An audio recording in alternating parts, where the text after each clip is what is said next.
Everyone, मैं अरुण झा स्वागत करता हूं आप सबका आपके अपने यूट्यूब चैनल फॉरवर्ड पाथफाइंडर में। बच्चों, हमने लास्ट क्लास में डिस्कस किया था, एक्चुअली हमने फाइंड किया था एचसीएफ और एलसीएम को प्राइम फैक्टराइजेशन मेथड का यूज करके। हमने जाना था कि किस तरीके से हम लोग प्राइम फैक्टराइजेशन मेथड का यूज करके किसी भी दिए गए नंबर का एचसीएफ और एलसीएम फाइंड आउट कर सकते हैं। और इसके बाद हमने एक प्रॉब्लम सॉल्व किया था ट्री स्ट्रक्चर का, जहां पर हमने जो भी अननोन नंबर थे like A B C and D उसके नंबर्स को हमने फाइंड आउट किया था। जिन बच्चों ने भी मेरे लास्ट क्लास कल का अटेंड नहीं किया था वो जाके मेरा वो वीडियो देखे, उनको वो वीडियो मेरा मिल जाएगा। ठीक है, इसके बाद आज जो टॉपिक में डिस्कस करने वाला हूँ, बेसिकली आज मैं डिस्कस करने वाला हूँ एक प्रॉब्लम को। प्रॉब्लम कुछ ऐसा है डेट प्रूफ करना है हमें कि √3 जो है वो एक इरेशनल नंबर है।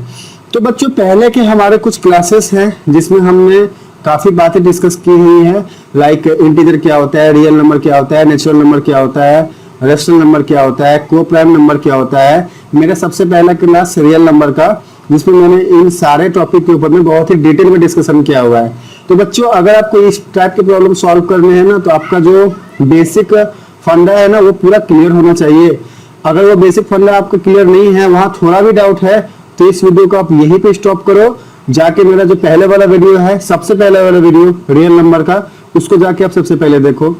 तो पहला वाला वीडियो आपने खत्म करा रियल नंबर वाला, सेकंड वीडियो आपको खत्म करना है, मैंने को प्राइम नंबर बताया हुआ है, को प्राइम नंबर के ऊपर मैंने प्रॉब्लम भी सॉल्व किए हुए हैं, उनको जाके आपको खत्म करना है। तो दो टॉपिक कवर करना है, दो टॉपिक कवर करने के बाद आपको आके ये वाला वीडियो मेरा देखना है। आपको ये बहुत ही आसान तरीके से समझ में आने वाला है कि कैसे हम इस प्रॉब्लम को सॉल्व करेंगे। तो प्रॉब्लम जो हमारा है ना, इसका सोल्यूशन कुछ ये बुक में जैसा लिखा है मैंने वही लिख दिया है, मैंने कुछ भी अलग यहाँ पे किया नहीं है। बुक के जो चीजें हैं वहां पे मैंने उसको वहां से उठाया, यहाँ पे आके मैंने छाप दिया है, पर ये ना मेरे समझ में नहीं आ रही है, बाउंस हो रहा है। मैं थोड़ा पढ़ता हूँ। हाँ, यहाँ पे क्या कर रहे हैं हम, पहले एज्यूम कर रहे हैं कि √3 जो है एक रेशनल नंबर है। हमको प्रूव करना है कि √3 जो है वो एक इरेशनल नंबर है, लेकिन हम एज्यूम कर रहे हैं कि रेशनल नंबर है। तो भाई ऐसा क्यों करें, हम क्यों माने? तो ऐसी बहुत सारी बातें, इनको मैं पढ़ा तो मेरे कुछ समझ में नहीं है, मेरा बाउंस गया। मुझे पता है आपका भी बाउंस गया होगा। चलिए आइए इसको हम लोग समझते हैं। यहाँ पर बहुत ही आसान तरीके से इसको हम लोग समझने वाले हैं, लेकिन बच्चों कंडीशन वही है कि आपको पहले मेरा रियल नंबर वाला जो क्लास है वो देखना है, और को प्राइम नंबर का जो क्लास है ना वो देखना है, क्योंकि ये दोनों ही कंसेप्ट का यहाँ पर यूज होने वाला है, और फिर आपको समझ में आने वाला है कि कैसे हम लोग इस प्रॉब्लम को यहाँ पे सॉल्व करेंगे। ठीक है, तो बच्चों क्या है ना, यहाँ पे इसको जानने से पहले ना कुछ बेसिक सी बातें जो मैं यहाँ पे आप सबको एक बार रिकॉल कर देता हूँ, वो आप जानिए। ठीक है, अच्छा, हमको ना पता है रेशनल नंबर पता है, रेशनल नंबर के बारे में हमने क्या जाना था कि रेशनल नंबर को हम लोग क्यू से डिनोट करते हैं। क्यू, मैं यहाँ पे क्यू के बदले ना आर लिखता हूँ, कोई प्रॉब्लम नहीं, क्यू लिखो या आर लिखो, हमको समझना है, एक्चुअली हमारे समझ में आना चाहिए। ठीक है, किताबों में जो लिखी हुई भाषा है वो हमारे समझ में नहीं आती, क्योंकि हमने अपने समझ के जो हमारे पावर है ना उसको पूरा बंद करके ब्लॉक करके रखा हुआ है। हमको सोचना है कि ये प्रॉब्लम को हमको करना कैसे, हमारे अंदर थॉट प्रोसेस जनरेट होना चाहिए। अगर हमने सोचना स्टार्ट कर दिया है ना, तो कोई प्रॉब्लम ऐसा है ही नहीं जिसका सोल्यूशन हम कर नहीं सकते हैं। तो रेशनल नंबर क्या होता है, हम क्या जानते हैं, Q जो होता है वो P/Q के फॉर्म में होता है। यहाँ पे Q क्या है, नॉट इक्वल्स टू 0 है। ठीक है, P और Q क्या है, इंटीजर है। P और Q क्या है, इंटीजर है, INTGER। ठीक है, इंटीजर है। ओके, अच्छा, और क्या है, और P और Q क्या होता है, यहाँ पे को प्राइम नंबर होता है।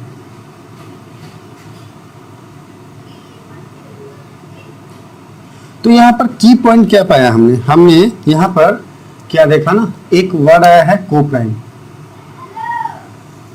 हमको ये जानना है, हमको को प्राइम नंबर को अच्छे से जानना है। बच्चे मेरे वीडियो जब जाइए देखिए को प्राइम नंबर के, आपको बहुत अच्छे से समझ में आने वाला है वहां पे को प्राइम नंबर। यहाँ पे फिर भी मैं आपके लिए बोल रहा हूँ, मैं समझाने की कोशिश कर रहा हूँ। समझ में आती है तो अच्छी बात है, समझ में नहीं आती है जाइए जाके मेरे वो वीडियो को आप देखिए। ठीक है, पहला को प्राइम नंबर, दूसरा इंटीजर। ठीक है, इंटीजर। ठीक है, हाँ, ये सारे मिलके रेशनल नंबर बनते हैं। ठीक है, तो अब इंटीजर तो सारे बच्चे जानते हैं कि इंटीजर दो टाइप का होता है, पॉजिटिव इंटीजर होता है, नेगेटिव इंटीजर होता है। कुछ ऐसा अगर हो तो इसको हम बोलेंगे कि ये इंटीजर है। ठीक है, ऐसा कुछ। अभी ये वाला जो पोर्शन है, ये वाला इसको हम बोलते हैं पॉजिटिव इंटीजर, और ये वाला जो पोर्शन है इसको हम बोलते हैं नेगेटिव इंटीजर। ठीक है, जीरो न्यूट्रल होता है, जीरो न्यूट्रल होता है। ये हमने जाना, ये हम जानते हैं इंटीजर के बारे में। ठीक है, अभी हमें क्या जानना है, ये कोप्राइम नंबर क्या होते हैं भैया। तो हम कोप्राइम नंबर को जानते हैं, हम फिर से रिकॉल करते हैं। ठीक है, चीजों को फिर से जानते हैं। कोप्राइम नंबर मतलब क्या, P बाई क्यू, जिसमें P और Q कोप्राइम नंबर है। इसका मतलब क्या है, मान लिया कि P का वैल्यू 6 है और Q का वैल्यू 8 है, तो क्या ये रेशनल नंबर होगा? हाँ, ये रेशनल नंबर होगा, लेकिन कब होगा, जब इसका कोप्राइम नहीं होगा, मतलब सॉरी, जब ये जो दो नंबर है ना 6 और 8, ये कोप्राइम नंबर होगा। अब ये कोप्राइम नंबर कब होगा, कोप्राइम नंबर किसे कहते हैं, जिसका कोई भी कॉमन फैक्टर ना हो, कॉमन फैक्टर ना हो, कॉमन फैक्टर ना हो। अभी यहाँ पे बच्चे कंफ्यूज हो जाते हैं। बच्चे क्या सोचते हैं, कोप्राइम नंबर का मतलब क्या है, जिसका सिर्फ एक फैक्टर हो, जिसका सिर्फ एक फैक्टर हो। बच्चे ऐसा नहीं है,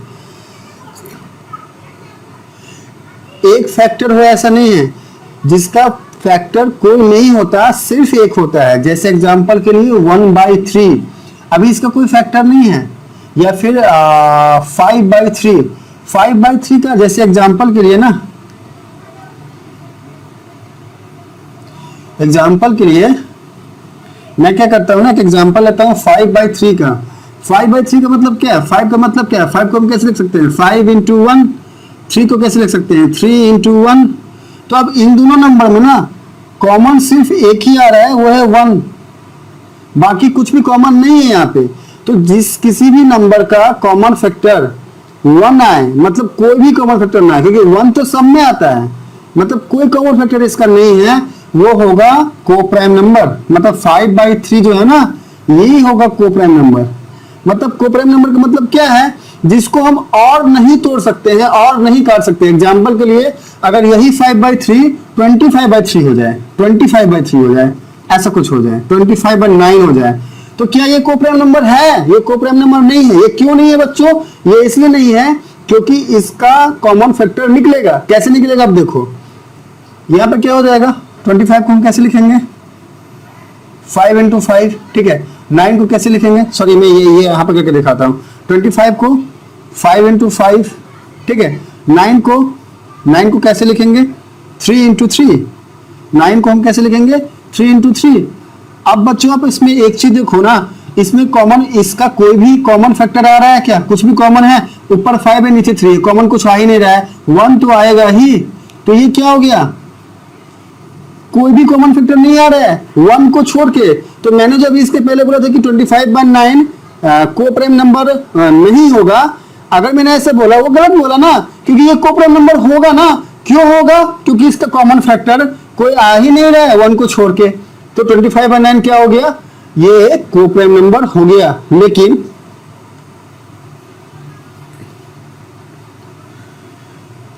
हमारे पास अगर ऐसा हो 16/12, तो ये क्या कोप्राइम नंबर है? अब देखेंगे कैसे, पहले चेक करेंगे इसका फैक्टर क्या है। 26 को हम कैसे लिख सकते हैं, 26 को हम ऐसे लिख सकते हैं ना बच्चों, कुछ इस तरीके से, ठीक है। अच्छा, 12 को कैसे लिख सकते हैं, ऐसा कुछ। अगर हम 12 को फैक्टर निकालें ना, तो ये आएगा 6 और ये आएगा 3, मतलब 2 into 2 into 3, ऐसा कुछ लिख सकते हैं ना बच्चों। अच्छा, अब यहाँ पे देखना, यहाँ पे एक कॉमन फैक्टर क्या आ रहा है बच्चों, यहाँ पे एक कॉमन फैक्टर क्या आ रहा है, 2 आ रहा है। दूसरा कॉमन फैक्टर क्या आ रहा है, ये वापस से 2 आ रहा है। अभी ऊपर में यहाँ पर 2 बार 2 है, यहाँ 3 है, मतलब कॉमन नहीं है। तो इसका कॉमन फैक्टर क्या आ गया, 2 into 2, जिसको हम HCF भी बोलते हैं। तो कॉमन फैक्टर इसका क्या निकला, 2 निकला, 2 बार 2 निकला, और 1 तो यहाँ पे भी आएगा ही, 1 तो आएगा ही। 1 तो हमेशा सब नंबर में कॉमन फैक्टर होता है। तो अल्टीमेटली इसके कितने फैक्टर हुए हैं, 1 को लेके अगर देखें तो 3 हुए, 1 को छोड़ के अगर देखें तो 2 हुए। तो हमको हमेशा 1 को छोड़ के ही देखना है, 1 कंसीडर करना ही नहीं है, हम बोलने के लिए बोलते हैं। तो अल्टीमेटली इसके फैक्टर कितने हुए, 2। तो कोप्राइम नंबर क्या होता है, जिसका कोई फैक्टर ना हो। जैसे 3/5 है कोप्राइम नंबर, कोई फैक्टर नहीं है, लेकिन यहाँ तक फैक्टर निकल रहा है, तो ये कोप्राइम नंबर नहीं होगा।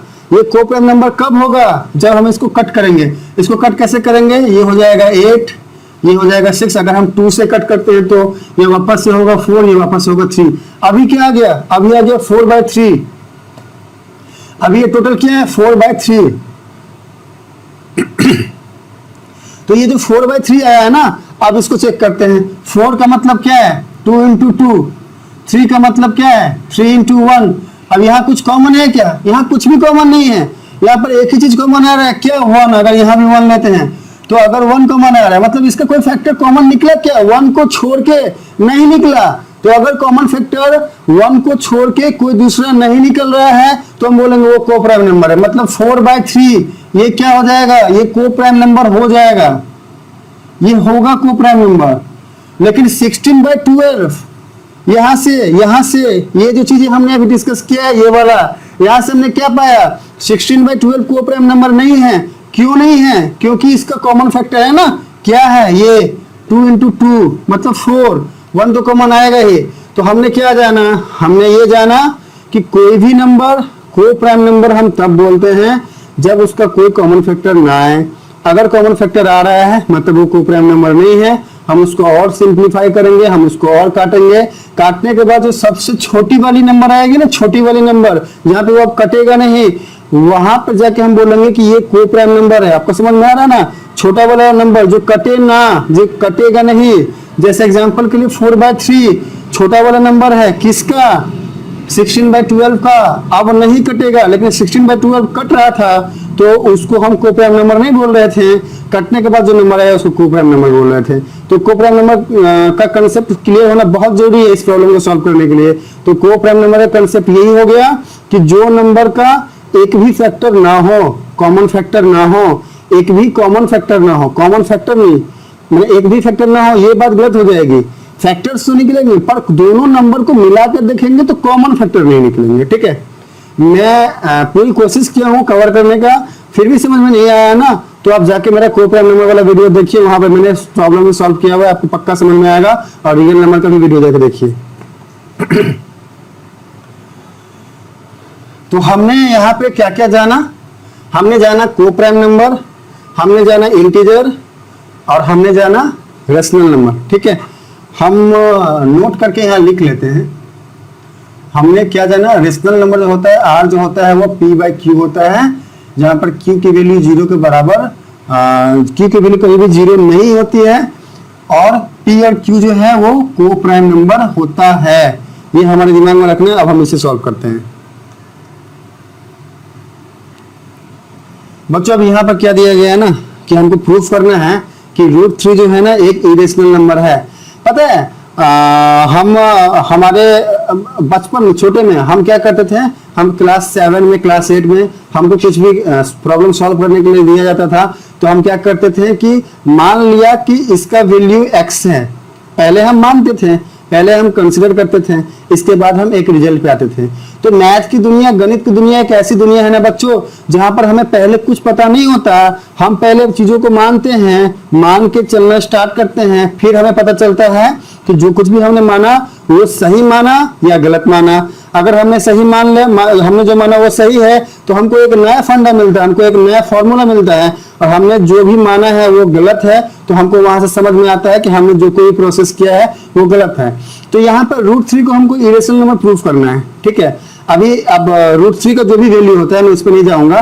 सपोज करो √3 का समथिंग 1 पॉइंट समथिंग कुछ भी वैल्यू होता है, तो अब आप सोचोगे कि हम प्रूफ कर देंगे इसको कुछ इस तरीके से।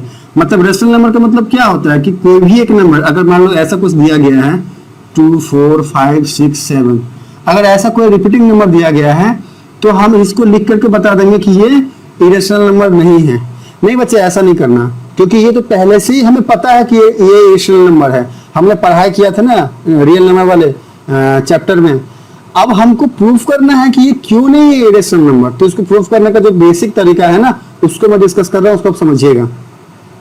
तो सबसे पहला क्या है ना, हमको मानना है। यहाँ पे मैंने क्या लिखा हुआ है आप देख सकते हैं कि हमने लेट किया क्या, √3 जो है एक रेशनल नंबर है। हमने मान लिया पहले कि √3 एक रेशनल नंबर है। अब क्या होगा, या तो हम ये प्रूफ कर देंगे कि √3 रेशनल नंबर सच में है। अगर हमने ये प्रूफ कर दिया कि √3 रेशनल नंबर है तो फिर ये जो इरेशनल नंबर है यहाँ पर लिखा हुआ है कि प्रूफ करो कि √3 इरेशनल नंबर है, ये गलत हो जाएगा। मतलब √3 रेशनल नंबर है लेकिन अगर हमने ये प्रूफ कर दिया कि √3 जो है ना वो रेशनल नंबर नहीं है, तो भैया अगर रेशनल नंबर नहीं है तो वो क्या है, वो इरेशनल नंबर है। अगर हमने ये प्रूफ कर दिया कि √3 रेशनल नंबर नहीं है तो वो इरेशनल नंबर है ना, या तो रेशनल होगा या इरेशनल होगा। तो अल्टीमेटली हमको करना क्या है, हमको पहले मान लेना है। हमने मान लिया कि √3 जो है वो एक रेशनल नंबर है, हमने उसको प्रूफ किया गलत, खुद को प्रूफ किया गलत। हमने बोला भैया √3 जो है वो रेशनल नंबर है, हमने ऐसा माना, हमने इसको सॉल्व किया, हमने पाया कि भैया √3 जो है वो रेशनल नंबर नहीं है। तो अगर रेशनल नंबर नहीं है तो क्या है, इरेशनल है, तो वहां से प्रूफ हो जाएगा ना। तो चलिए इसको हम लोग देखते हैं कि हम कैसे करना है हमें। तो मैंने सारी बातें यहाँ लिखी हुई है, आप इसको नोट डाउन कर लीजिए, ये आपको किताब में आपकी बुक के अंदर भी मिल जाएगा। अब हम इसको समझते हैं, हाँ, क्योंकि बुक के अंदर तो आपको मिलेगा, पर बुक के अंदर में ये खुलेगा नहीं आपका, ये खुलेगा मेरे साथ आएंगे आप जब तक आइए। तो पहला क्या है, हमने मान लिया कि √3 जो है ना एक रेशनल नंबर है। तो अगर हमने √3 को रेशनल नंबर माना है तो √3 मतलब क्या हो गया, p/q, क्योंकि रेशनल नंबर क्या होता है, वो सारे नंबर जिसको हम लोग लिख सकते हैं बटे के फॉर्म में, p/q के फॉर्म में, उसको हम बोलते हैं रेशनल नंबर। ठीक है, तो √3 अगर रेशनल नंबर है मतलब √3 बराबर p/q, जहां पर q की वैल्यू कभी भी 0 के बराबर नहीं होगी और p और q जो है वो को प्राइम नंबर होगा, आप लिख दीजिएगा। ठीक है, और p और q जो है वो इंटीजर भी होगा, आप लिख दीजिएगा। ठीक है, अब हम इसको आगे बढ़ते हैं। ठीक है, अच्छा हम क्या देख रहे हैं ना, ये जो √3 है ना p/q का टोटल आ रहा है √3 फॉर्म। हमने बोला कि भैया जो रेशनल नंबर होता है, हमने क्या क्या बोला, हमारा पहला पॉइंट क्या है कि q के बराबर, q की वैल्यू 0 के बराबर होगी। हमारा दूसरा पॉइंट क्या है कि p और q जो होगा वो इंटीजर होगा। तो भाई अगर p और q दोनों इंटीजर है ना, तो इंटीजर p/q के फॉर्म में रिजल्ट जो आएगा वो भी तो इंटीजर ही आएगा ना। जैसे आप कोई भी एक इंटीजर लेते हैं, इंटीजर मतलब क्या, माइनस वाला टर्म से लेकर के 0 से लेकर के प्लस वाला कोई भी टर्म। तो चलो मैंने क्या मान लिया कि p का वैल्यू जो है ना वो बराबर है -2 के और q का वैल्यू जो है ना वो बराबर है 5 के। तो p/q क्या हो जाएगा, p/q क्या हो गया, -2/5। अब अल्टीमेटली -2/5 क्या है, -2/5 जो है वो इंटीजर ही तो है ना। -2/5 जो आया वो क्या हुआ, -2/5 इंटीजर ही तो हुआ ना, रेशनल नंबर का इंटीजर। ठीक है, 2/5 मतलब क्या, रेशनल नंबर, माने p/q के फॉर्म में लिख सकते हैं जिस चीज को। ठीक है, इंटीजर ही है ना, माने -2 भी इंटीजर है, 5 भी इंटीजर है। ऐसा तो नहीं है ना कि √3 के जैसा। अब जैसे √3 मतलब क्या, √3/1, लेकिन √3 क्या है, ये तो इरेशनल नंबर है ना, ये तो इंटीजर नहीं है, √3 तो इंटीजर नहीं है। और हम क्या बोल रहे हैं यहाँ पर कि √3 एक रेशनल नंबर है, मतलब √3 बराबर p/q, और p और q क्या है, इंटीजर है। p और q अगर इंटीजर है तो मतलब √3 और 1 भी इंटीजर होना चाहिए, पर √3 तो इंटीजर नहीं है। तो हम पहले √3 को इंटीजर करेंगे, कैसे, अगर हम √3 को स्क्वायर कर दें। अगर हम √3 को स्क्वायर कर दें तो ये जो रूट वाला टर्म है ये और स्क्वायर मिलके एक दूसरे को काट देते हैं, तो ये आएगा 3। और 3 क्या है, 3 एक इंटीजर है। तो हम सबसे पहले क्या करेंगे, √3 का स्क्वायर करेंगे। तो हमारा सेकंड फंडा क्या है, हमारा सेकंड फंडा है कि हम इसको स्क्वायरिंग बोथ साइड्स करेंगे, हम दोनों साइड का स्क्वायर करेंगे। तो यहाँ पे क्या आ जाएगा, √3 का स्क्वायर इक्वल्स टू p/q का स्क्वायर। अब p/q का स्क्वायर का मतलब क्या हो गया, p/q का स्क्वायर मतलब p²/q²।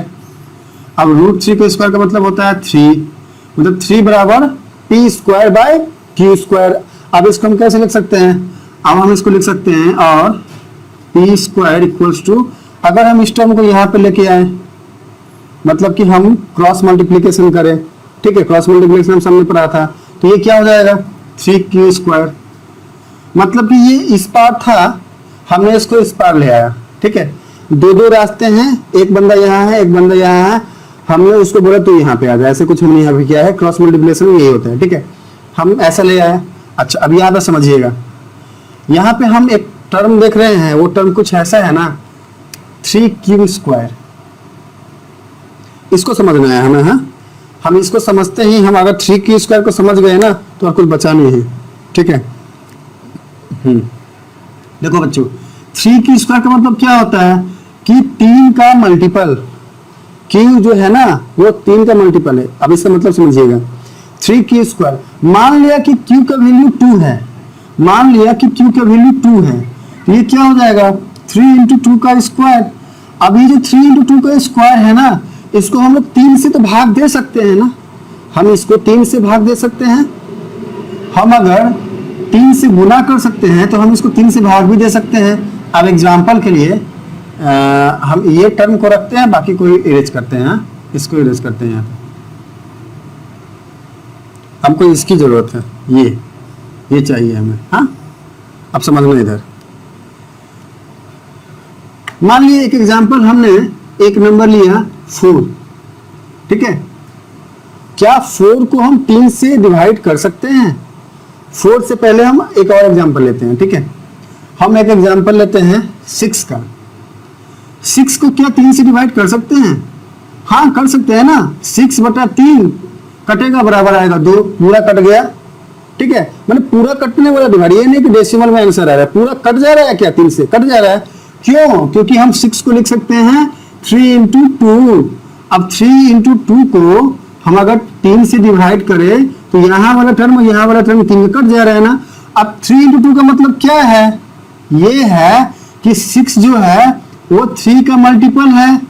मैंने मेरे लेमा वाले क्लास में इस चीज के बारे में बताया हुआ है कि नंबर सिस्टम का कोई भी नंबर को अगर हम कंसिडर करते हैं 3 के नंबर में, तो हम पाते हैं या तो वो नंबर 3 का मल्टीपल है, या फिर 3 के मल्टीपल से 1 ज्यादा, या फिर 3 के मल्टीपल से 2 ज्यादा।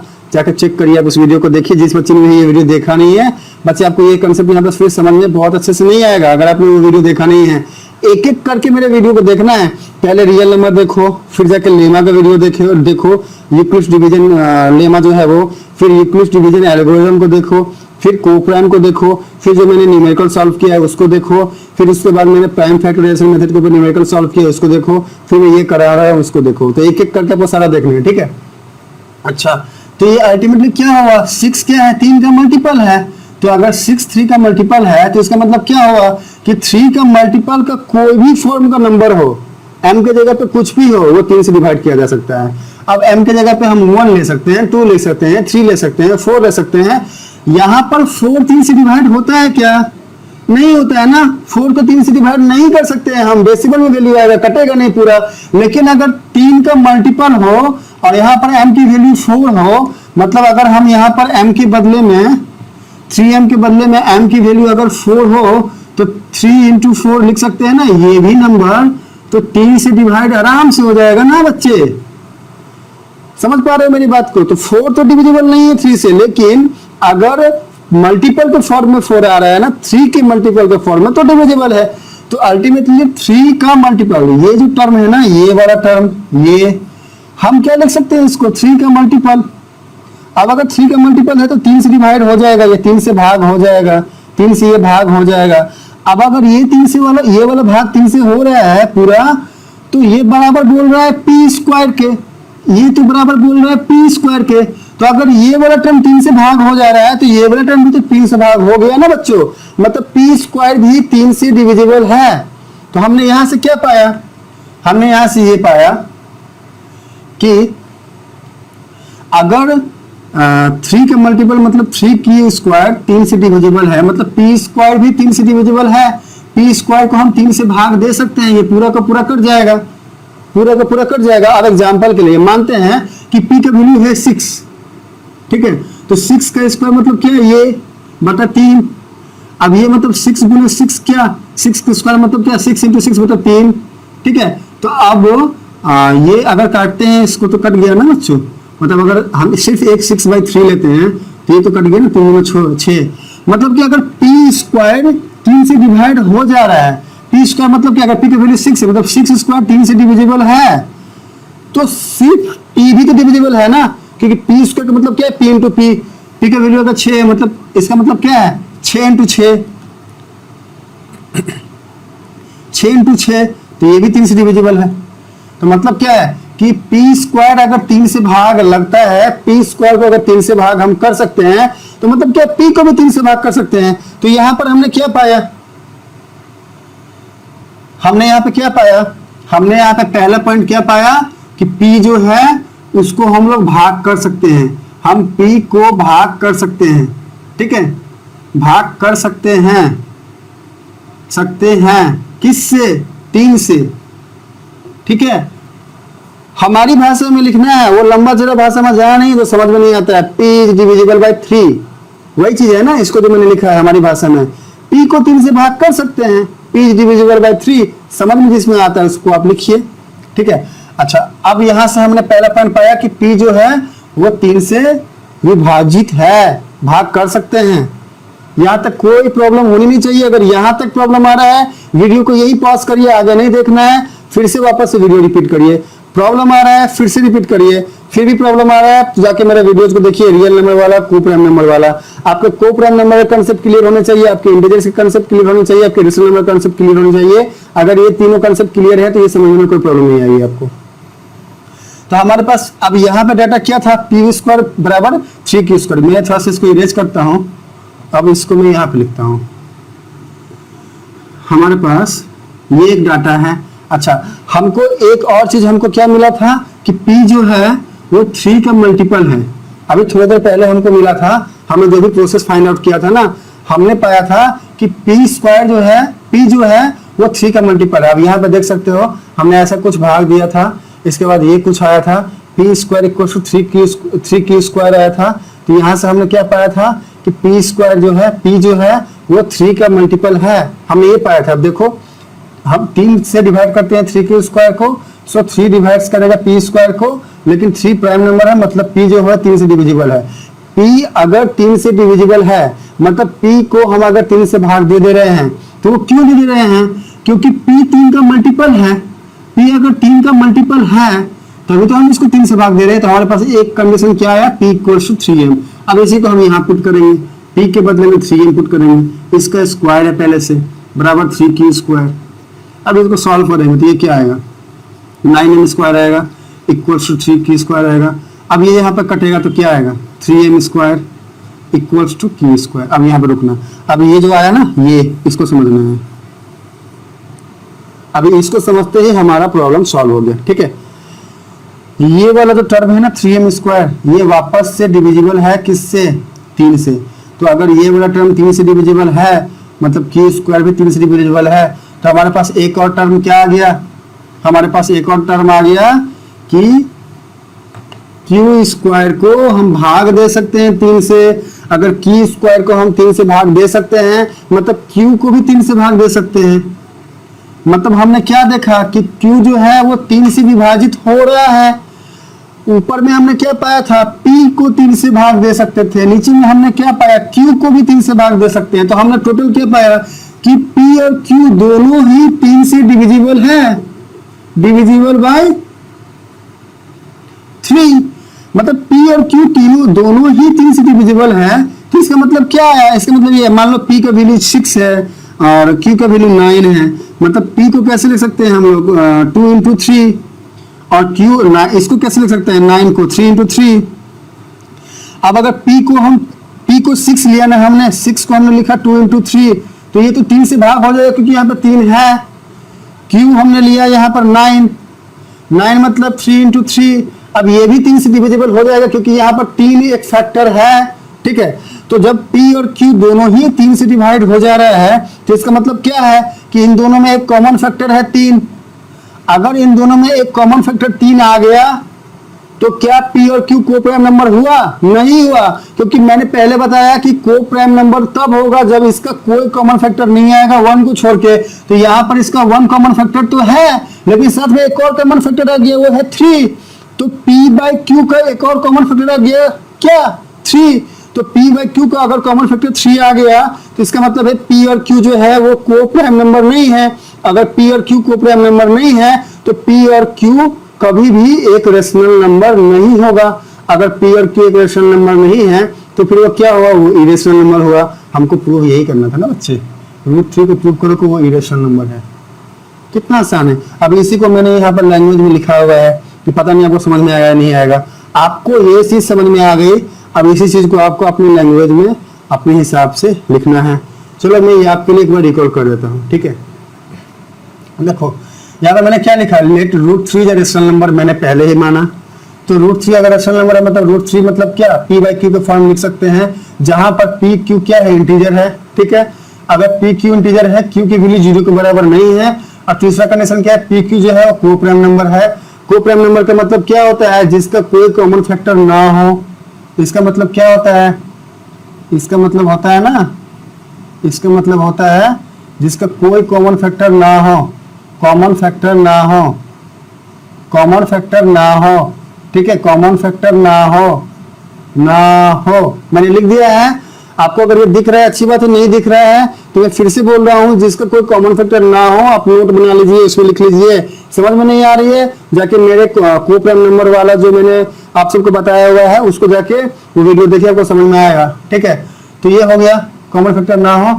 तो अब अगर हम एक चीज क्या देख रहे हैं, p और q इंटीजर है, लेकिन √3 तो इंटीजर नहीं है, √3 इंटीजर नहीं है। इंटीजर का मतलब होता है माइनस वाले टर्म से लेकर के 0 से लेकर के प्लस वाले टर्म, रूट वाले टर्म इंटीजर नहीं होते हैं, तो हमको इसको पहले इंटीजर में लाना पड़ेगा। तो √3 के अगर स्क्वायर करेंगे तो कट क्या आएगा, 3, और 3 एक इंटीजर है, तो इसलिए हमने यहाँ पे किया स्क्वायरिंग बोथ साइड्स, दोनों साइड्स के स्क्वायर किया, स्क्वायरिंग किया तो इसका स्क्वायर ये आया, p/q का स्क्वायर ऐसे लिखेंगे। अब ये क्या हो जाएगा, ये कट के आ जाएगा 3, तो हमने यहाँ पे लिखा है 3, ठीक है। अच्छा, इसके बाद p²/q² ऐसे ही आएगा, ये यहाँ पे क्रॉस मल्टीप्लीकेशन हुआ है, यहाँ पे ये आ गया p² = 3q²। अब यहाँ पर जो लाइन लिखी है ना, ये वही लाइन है जो मैंने तब से यहाँ पर समझाया है कि 3q² जो हो 3 से डिविजिबल है, अगर मतलब p² भी 3 से डिविजिबल है, और अगर p² 3 से भाजित होता है मतलब p भी होता है, मतलब p को 3 से भाग दे सकते हैं। इस लाइन की मीनिंग ये आया। अब अगर p को हम 3 से भाग दे सकते हैं तो मतलब क्या है, p जो है वो 3 का मल्टीपल है, तभी तो भाग दे सकते हैं 3 से। समझ पा रहे हैं ना बच्चे? अगर कोई प्रॉब्लम है कमेंट बॉक्स में कमेंट करिए मुझे। तो p = 3 आया, मतलब 3 का मल्टीपल। अब इस वाले मल्टीपल वाले फॉर्म को हमने इस इक्वेशन में डाला, इस इक्वेशन में डालने के बाद जब हमने सॉल्व किया तो ऐसा कुछ आया, 3m² = q²। यहाँ पे हमने देखा कि 3m² जो है वो 3 से विभाजित है, अगर वो 3 से विभाजित है मतलब q² भी 3 से विभाजित है। अगर q² 3 से विभाजित है मतलब q भी 3 से विभाजित है या फिर डिविजिबल है। अगर q 3 से डिविजिबल है, ऊपर हमने पाया कि p 3 से विभाजित है या डिविजिबल है, और q भी है, मतलब p और q जो है 3 से विभाजित हो जा रहा है, 3 से भाग दे पा रहे हैं, मतलब p और q का एक कॉमन टर्म आ गया, कॉमन फैक्टर आ गया, वो है 3। 1 के अलावा भी एक कॉमन फैक्टर आ गया 3। अगर 1 के अलावा भी एक कॉमन फैक्टर 3 आ जा रहा है तो p और q को प्राइम नंबर नहीं हुआ। अगर p और q को प्राइम नंबर नहीं हुआ तो कभी भी ये एक रेशनल नंबर नहीं होगा, क्योंकि रेशनल नंबर का कंडीशन ही है कि वो p/q के फॉर्म में होना चाहिए, q की वैल्यू 0 के बराबर नहीं होनी चाहिए, और p और q को प्राइम नंबर होना चाहिए। को प्राइम नंबर तभी होगा जब कॉमन फैक्टर 1 के अलावा दूसरा कुछ नहीं आएगा। यहाँ 3 आ गया, मतलब वो को प्राइम नंबर नहीं है, मतलब रेशनल नंबर नहीं है। अगर वो रेशनल नंबर नहीं है तो ये जो यहाँ पर लाइनें लिखी गई है ना, इसका वही मतलब जो मैंने भी आपको बोला है, तो वो क्या हुआ, वो इरेशनल नंबर हुआ।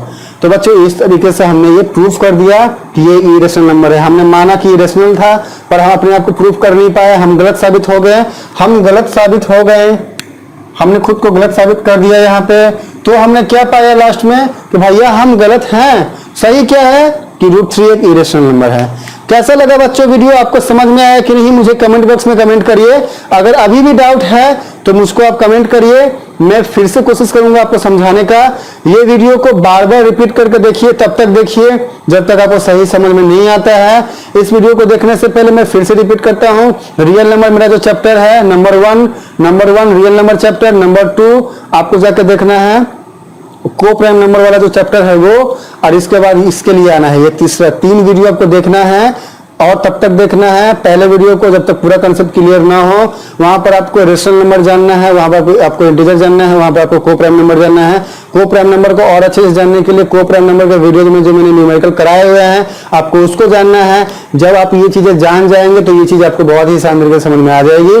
जो बच्चे इंटेलिजेंट है और मेरी बात समझ रहे हैं उनकी तो कोई बात नहीं, जिन बच्चों को अभी भी समझ में नहीं आया है मुझे कमेंट करिए, मैं उनको कोशिश करूंगा और बेहतर ढंग से समझाने का। तो बच्चों आशा करता हूँ मेरा वीडियो आपको ये अच्छा लगा है, और अगर आपको ये समझ में आया है तो बच्चों इसको ज्यादा से ज्यादा शेयर करिए, क्योंकि अगर ये आप शेयर करेंगे तो ये वीडियो उन बच्चों तक पहुंचेगा जिनको इस वीडियो को बहुत ज्यादा जरूरत है।